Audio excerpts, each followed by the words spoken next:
Sledujete Jedle. Zastavme sa, bratia, veď sa oni stratia. Dnes sa pozrieme na diskusiu demokratov z Rimavskej Soboty, kde boli hostia poslanci Národnej rady Slovenskej republiky, a to Ľubomír Galko, Martina Bajo Holečková z SAS, volakedy z KDH, a Jaroslav Spišiak z Progresívneho Slovenska. Na nej padla otázka na spoluprácu opozičných strán a čo mienia robiť s hnutím Olano, respektíve s Igorom Matovičom. Aby sme to dlho nenaťahovali, poďme sa pozrieť na prvú odpoveď, a to Ľubomíra Galka, ktorý hovorí, že spolupráca s Matovičom je problémová a že vraj chyba nie je v príjimači alebo vysielači. A že vraj má politiku postavenú na útočení. Aby sme to podľa jeho slov rozprúdili, tak si to pozrime. Čo sa týka spolupráce aby sme to teda rozprúdili, spolupráce opozičných strán, je podľa vás správne navzájom sa vymedzovať? Viem, že spolupráca s Matovičom je problémová, ale podľa prieskumov nie je možné zostaviť vládu bez hnutia Slovensko. Zatiaľ to vyzerá tak, že sa preskupujú prípadní voliči medzi opozičnými stranami. Čo mienite podniknúť, aby neprepadli hlasy z demokratického spektra a ako a kedy chcete osloviť tých 40% nerozhodných voličov a presvedčiť ich, aby volili práve vás? Najprv odpoviem ja veľmi krátko. Súhlasím s vami, že spolupráca s Matovičom je problémová. Som presvedčený, že chyba nie je v príjimači alebo vysielači, že on má postavenú politiku na vyhraňovaní sa a útočení na nielen koaličné strany, ale aj na iné opozičné strany, vtedy sa veľmi ťažko hľadá spolupráca. To je moja odpoveď za stranu Demokratia. Tak sme sa teda vážne dozvedeli, že Matovičová politika je postavená na útočení, no Galkova vôbec nie. Galko je úplne slušný, totálne seriózny a príkladný kresťan by som ho nazval. Toľko slušnosti, ako je v Galkovi, to neuvidíte v nikom, a to vôbec neidem obraňovať Matoviča, pretože podľa mňa je to jeden pomstichtivý, zákerný, bezcitný a bezcharakterný človek, respektíve možno aj psychopat. Ale toto bolo asi jediné normálne video, ktoré bolo v celku. Ináč sú tu ešte dva respondenti, ktorých bolo non-stop livestream prerušované, preto už len v maličkom okienku si ich pozrieme, pretože dosť im vypadával livestream a bolo to nahradené obrázkami demokratov alebo začiernené. Čiže odteraz už len v okienku, mrzí ma to, ale ja s tým nič nenarobím. Tak sa poďme pozrieť na odpoveď Martiny Bajo Holečkovej z SAS, ktorá, ako tvrdí, podľa nej musia vymeniť Roberta Fica minimálne na 8 rokov. A že vraj podľa jej slov, oni to dajú aj s Igorom Matovičom. Že vraj podľa nej sa už poučil, dozrel a nebude robiť to, čo robil. Nakoniec podotkla, že je možno naivná. Vôbec nie. Ku konciu sa jej trošku popletie jazyk a namiesto poraziť, povie, musíme Fica podraziť. Počúvajte prestupujúcu roku. My musíme vymeniť toho Roberta Fica a nie, že ho vymeníme tak, že o 2 roky tá vláda padne. Ona musí prežiť, to musí byť stabilná vláda. Ja si dovolím povedať, že nie na 4 roky, to minimálne musí byť na 8 rokov, pretože to musí byť nejaká vízia. A naozaj súhlasím, že ak to bude, neviem ako zložiť, môže to byť náročné, ale tie karty budú rozdané a my budeme zodpovední a my jednoducho dáme to aj s tým Igorom Matovičom. Ináč osobne ja si myslím, že on nejakým spôsobom už aj tiež sa poučil a dozrel. Nemyslím si, že úplne bude robiť to, čo robil. Možno som naivná, možno nie, ale som presvedčená o tom, že opozičné strany si uvedomujú, v akej hroznej situácii to Slovensko je a že to je naša posledná šanca na to, aby sme tu jednoducho toho Roberta Fica a Hlas a SNS vystriedali. A musí to byť naozaj vláda, ktorá tu vydrží. A ja vás chcem aj poprosiť, keď aj pôjdete domov, proste povedzte o tom, kde ste boli, čo ste boli, hovorte o tom tým ľuďom, ktorí nie sú úplne presvedčení, lebo my naozaj potrebujeme vás a spoločne môžeme toho Roberta Fica poraziť. No ty vôbec nie si naivná. Ty si podľa mňa príkladná politička. Odkedy si sa rozrevala v tom parlamente, čo si bola celému Slovensku na smiech, tak vo svojej práci pokračuješ. S odchodom KDH do SAS si sa totálne vyprofilovala a to, že už ani nevieš poriadne rozprávať a nevieš ani čo hovoríš, namiesto poraziť povieš podraziť. Možno to aj vychádza z tvojej osobnosti, na čo si zvyknutá.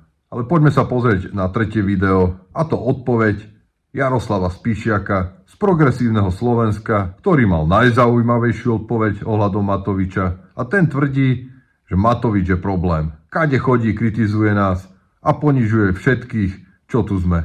Dáva si podmienky a že vraj on sa sám vyčleňuje. Niekoľkokrát povedal, že on je ten problém a len dehonestuje a ponižuje. Zároveň nám priblíži, ako fungovala jeho vláda. Pozrime sa na odpoveď Jaroslava Spíšiaka. A vy, pán Spíšak, povedzte, vy chcete spolupracovať s pánom Matovičom, alebo nechcete, alebo čo urobíte preto, aby ste nemuseli spolupracovať s ním? Povedzte. Viete, áno, matematika je matematika.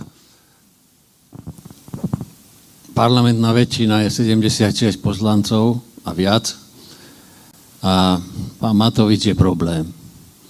On kade chodí teraz po Slovensku, všade, už nie ani tak kritizuje vládu, Smer, už kritizuje nás. Nás ponižuje všetkých, čo tu sme. Toto je jeho problém. On sa sám vyčleňuje, on sám dáva si podmienky, za akých len vstúpi do tej vlády, keď nevstúpi, tak je amen tma. Viete, nie my sme tí, čo ho vyčleňujeme. On sám sa vyčleňuje svojimi rečami, svojou agitáciou, svojou túžbou po konflikte a stavia sa na ten konflikt proti všetkým. Viete, toto je jeho problém. Nakoniec uvidíme, ako to dopadne, ale on je ten problém, nie my všetci ostatní. A ja nebudem hovoriť proti nemu nič, nikdy. My nie sme tí, čo takto rozprávame, ale on to robí. On sa vyčleňuje, on dehonestuje, on ponižujúco hovorí o našom predsedovi, o každom, kritizuje. My nekritizujeme nikoho. Nekritizujem nikoho okrem koaličných strán. Keď sa raz dohodneme, tak všetci budeme hovoriť, že áno, sme sa dohodli, toto je najlepšie riešenie pre túto republiku. A nie, síce sme sa dohodli, ale ja s tým nesúhlasím, lebo je to všetko zle. Viete? No. A toto bola Matovičová vláda, od začiatku až do konca. Vláda niečo schválila a každý išiel na svoju zvláštnu tlačovku a všetci to kritizovali, že to je zle. No takto kam sa dopracujeme? Nikde. Absolútne nikde. Celkom zaujímavá odpoveď. Už teraz som zvedavý, ako títo ľudia budú spolupracovať. A je dosť zaujímavé, ako to Spíšiak vie, ako prebiehali vládne rokovania. Nebude to asi preto, že tento človek bol poradcom ministra vnútra Romana Mikulca?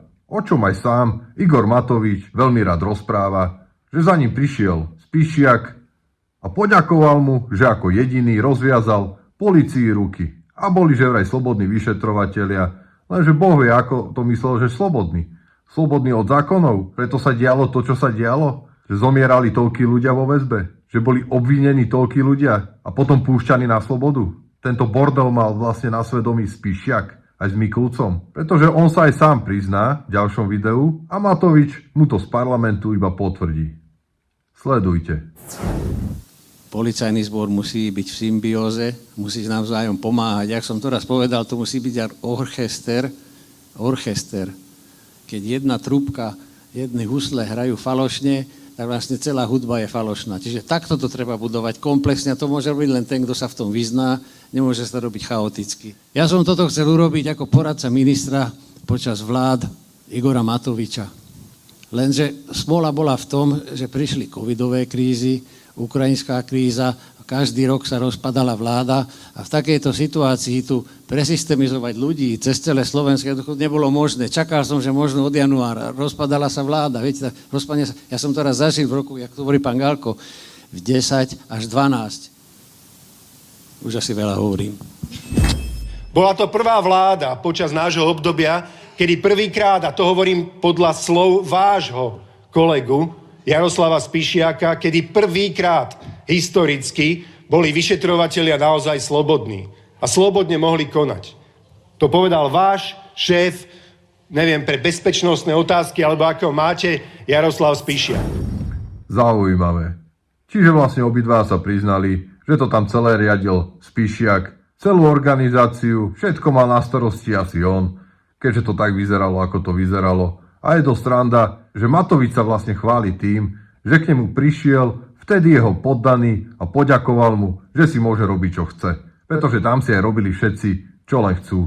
A teraz to vidíme, tie dôsledky, ako je jeden za druhým oslobodzovaný, ako sa vynára na svetlo sveta to, čo sa tam všetko dialo. A to nebudem hovoriť o bývalom prezidentovi policajného zboru Kovažíkovi, ani o Hamranovi. To bolo všetko na jedno kopyto. Kto to tam dosadzoval? No samozrejme, že Spíšiak. A teraz ide kritizovať Spíšiak Matoviča za to, že mu rozviazal ruky. No toto je hotový blázinec. Čo si vy o tom myslíte?